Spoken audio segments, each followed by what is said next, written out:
जप करने लगा और कहने लगा कि प्रभु मैं तो तुम्हें नहीं खोज सकता हूं, तुम चाहो तो मुझे खोज सकते हो। मैं तो तुम्हें मिलने में सक्षम नहीं हूं, लेकिन तुम मिलना चाहो तो तुम्हारे लिए खेल मात्र है। सत्यम शरणम गच्छामि, ईशम शरणम गच्छामि। हृदय की पुकार ने सारे पापों को जला दिया, विरह अग्नि ने मेरे अहम को पिघला दिया।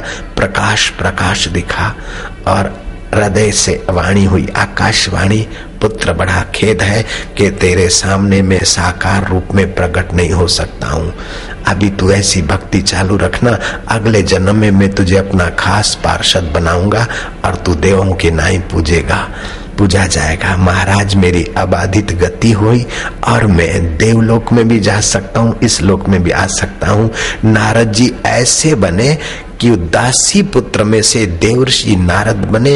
वे वरदान देने को समर्थ है, श्राप देने को समर्थ है, खुशियां देने को समर्थ है, गमियां हटाने को समर्थ है। एक मीठी मुस्कान से हजारों लाखों लोगों के चित्त को चैतन्य के रस की झलकें देने में समर्थ है। कहाँ तो दासी का पुत्र और कहाँ देवर्षि नारद होके पूजा जा रहा हूँ। ये सत्संग के 3 तार है मेरे जीवन में।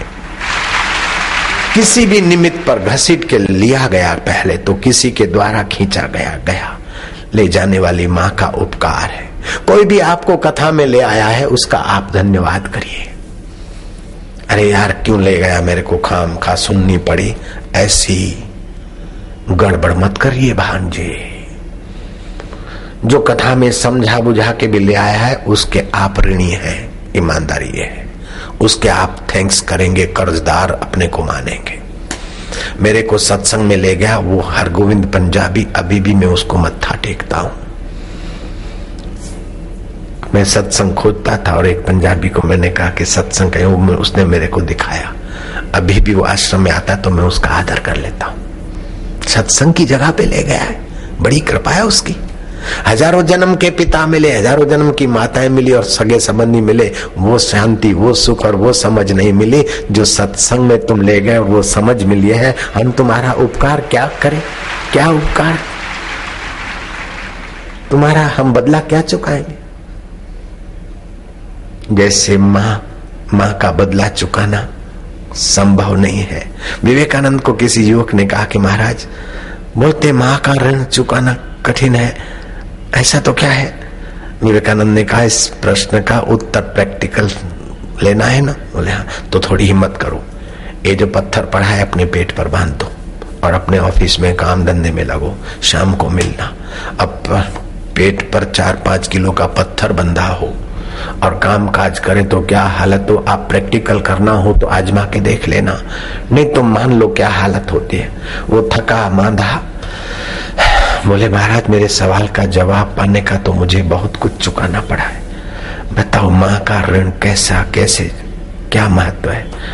बोले तूने कब से ये लगाया बोझा पेट पर। आज सुबह आपके पास आया तब से, एक ही दिन तो हुआ, पूरा नहीं हुआ ना एक दिन। बोले नहीं, जो महीनों महीनों तेरा बोझा लेकर घूमती थी उसने कितना सहा होगा। तू एक दिन में बाँ बोल गया और वो कभी हान बाँ नहीं बोलती। अब मैं तुझे क्या प्रैक्टिकल बताऊं। जैसे माता की मेहरबानियां हम वर्णन नहीं कर सकते, ऐसे भक्ति माता के गोद में रखने वाले सत्संगी की मेहरबानियों को भी हम वर्णन नहीं कर सकते हैं। जो सत्संगी हमें सत्संग में ले गए उनके हम आभारी रहे। निगुणा आदमी होता है ना, गुण चोर, वो किसी का उपकार नहीं बोलेगा अरे क्या हो गया क्या, लेकिन जो समझदार है वो उपकार मानेगा। महाराज सत्संग के ये 3 तार, एक तो सत्संग में पहुंचे, दूसरा गुरु का मंत्र मिला और तीसरा गुरु भक्ति का रास्ता, भगवत भक्ति का मिला। कहा तो मैं दासी पुत्र, उम्र छोटी, अक्ल छोटी, जाति छोटी, कुल छोटा, समझ छोटी, फिर भी बड़े में बड़ा भगवान का प्रसाद इस सत्संग में हंसते हंसते मिला। महाराज मैं तब से देवर्षि नारद होने के रास्ते चल पड़ा।